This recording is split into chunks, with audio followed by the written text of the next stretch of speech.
Kisah lainnya dari Bob Sadino.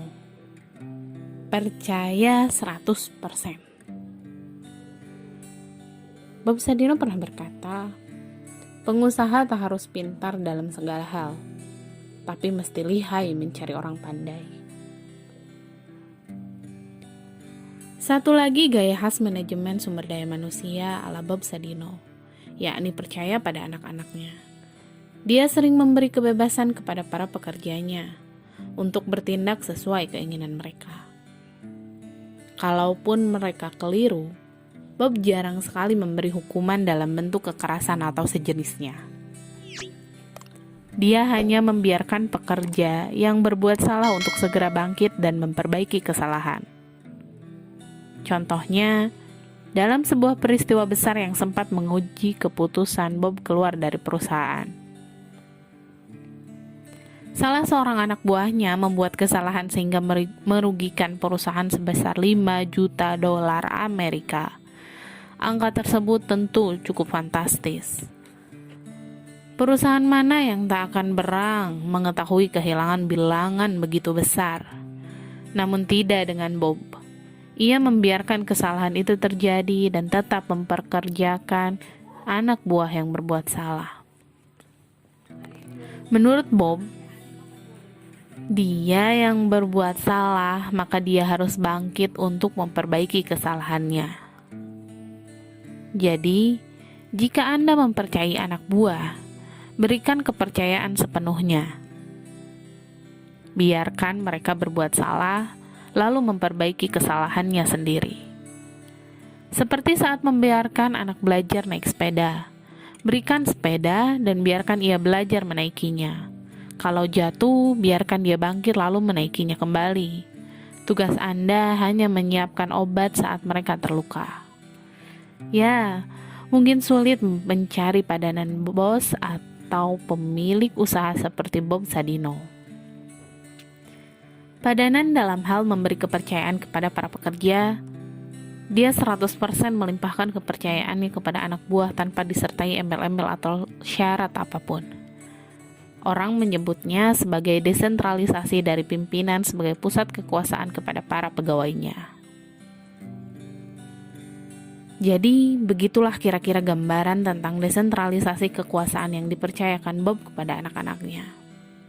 Gaya seperti ini mendapat poin tersendiri dari para pakar entrepreneur asal Taiwan. Kepercayaan tinggi terhadap anak buah dan melepaskan sebagian besar keputusan kepada mereka merupakan bentuk desentralisasi luar biasa yang jarang dilakukan perusahaan manapun. Nah, ada pula yang menyebut hal tersebut sebagai suksesi. Lagi dan lagi, Bob tak peduli dengan istilah suksesi. Baginya, suksesi macam itu telah dia lakukan sejak pertama kali mendirikan perusahaan. Bob menuturkan bahwa awalnya dia sendirian, lalu punya 1 anak buah, bertambah menjadi 3 hingga akhirnya 1.600 pekerja. Mereka ikut saya dari awal. Saya tahu mereka dan mereka tahu saya. Kami pun saling percaya, itu saja. As simple as that. Buat saya, manajemen itu gampang. It's easy for me. Ya, itu perkataan Bob Sadino. Sejatinya, Bob membagi lini masa bisnisnya dalam 3 bagian waktu. 1 dekade pertama merupakan masa penjajakan antara bos dengan anak buahnya. Pada waktu ini, bos memimpin dan melakukan semua hal sendirian. Dia menggunakan kursinya untuk memberi perintah pada anak buah.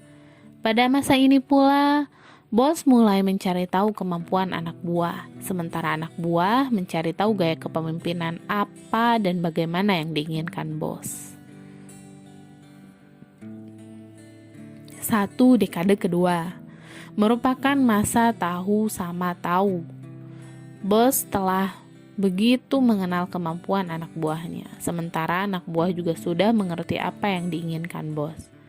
Anak buah telah memahami gaya kepemimpinan bos, sehingga mereka mampu berjalan sendirian. Bos tak lagi memerintah ini dan itu, namun memberikan contoh dan mulai mempercayakan anak buah untuk menjalankan segala sesuatu sendirian. Terakhir, yakni 1 dekade ketiga, sebagai masa desentralisasi penuh. Bos mulai meninggalkan hiruk-pikuk kehidupan perusahaan dan memutuskan untuk tidak lagi ambil bagian dalam segala urusan perusahaan. Pada masa ini, bos telah memberikan kepercayaan sepenuhnya pada anak buah, serta membiarkan mereka melakukan apa saja yang mereka anggap benar. Itulah sebabnya sebagai pemilik usaha, Bob tak terlalu pusing mewariskan bisnisnya. Dia juga tidak memiliki keinginan untuk melantik kedua putrinya sebagai ahli waris perusahaan. Tepatnya pada tahun 1992, Bob melepaskan diri dari bisnis serta memutuskan untuk tidak lagi turut mengambil keputusan dalam segala urusan perusahaan, baik itu Camp Chicks, Camp Foods, dan Camp Farms. Ia serahkan sepenuhnya kepada anak-anak. Anak-anak di sini maksudnya ialah karyawan-karyawannya. Dengan mempercayakan 100% kendali perusahaan kepada anak buah, Bob hanya tinggal menerima laporan secara berkala. Saya sudah capek 20 tahun di perusahaan.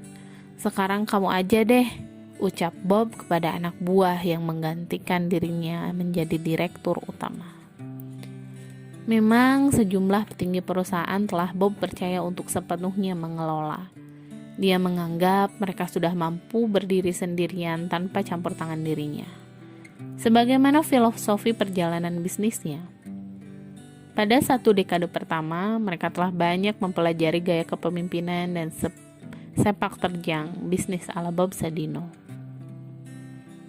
Kemudian pada 1 dekade kedua, baik dia maupun anak buahnya telah mengetahui kelebihan dan kekurangan satu sama lain.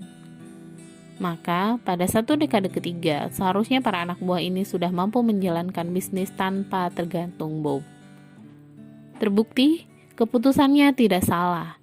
Sejak Bob meninggalkan perusahaan hingga sekarang, grup bisnisnya tetap eksis dan terus berkembang meski sempat didera krisis.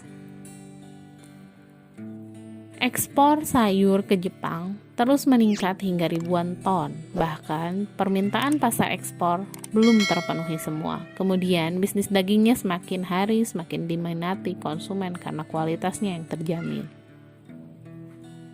Tak kalah bersaing, pusat retail Camp Chicks kian kokoh menancapkan kakinya sebagai pusat perbelanjaan kelas atas dan kaum ekspatriat di Indonesia. Apa yang Bob terapkan tentu bertolak belakang dan kebanyakan pemilik usaha. Biasanya pengusaha ragu-ragu mempercayakan usahanya kepada para bawahan, bahkan anak-anaknya sekalipun. Lihatlah sejumlah perusahaan keluarga yang tetap meletakkan tampuk kepemimpinan pada pemiliknya. Suksesi berjalan lambat dan terhambat sejumlah faktor psikologis.